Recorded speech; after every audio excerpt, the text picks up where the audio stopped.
দীর্ঘ প্রতীক্ষার অবসান ঘটিয়ে নারকেল ফাটিয়ে ফিতে কেটে রাস্তার উদ্বোধন করলেন সাগরদিঘি বিধানসভার বিধায়ক বাইরন বিশ্বাস। মাননীয় মুখ্যমন্ত্রী মমতা বন্দ্যোপাধ্যায়ের অনুপ্রেরণায় ও সাগরদিঘি বিধানসভার বিধায়ক বাইরন বিশ্বাসের সক্রিয় উদ্যোগে সাগরদিঘি এলাকার দীর্ঘদিনের দাবি পূরণে বোখরা থেকে রেল লাইনের ধার দিয়ে নাককাটি তালা পর্যন্ত 3,49,38,672 টাকার অর্থ ব্যয়ে 5.4 কিলোমিটার ঢালাই রাস্তা নির্মাণ করা হবে।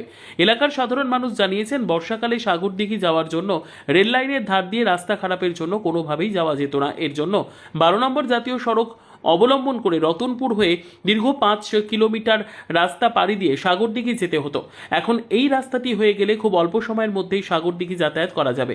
এর পাশাপাশি বীরভূমের জেলার সঙ্গে সাগরদিঘি সংযোগ স্থাপন হবে। বিধায়ক বাইরন বিশ্বাস বলে এই কাজ শিডিউল মেনেই করা হবে এবং রাস্তার কাজ এলাকার মানুষকে দেখে নিতে হবে, কারণ এলাকার মানুষই যাতায়াত করবে।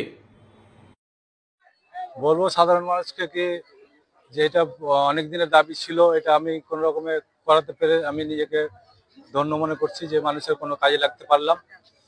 আর সাধারণ মানুষকে বলবো যে এই কাজ শিডিউল হিসাবে বুঝে নেবে, দেখে নেবে। এই রাস্তা পাবলিকের রাস্তা, ওনারাই চলাফেরা করবে সারা জীবন, তো কাজটা দেখে বুঝে নেবে আর কি।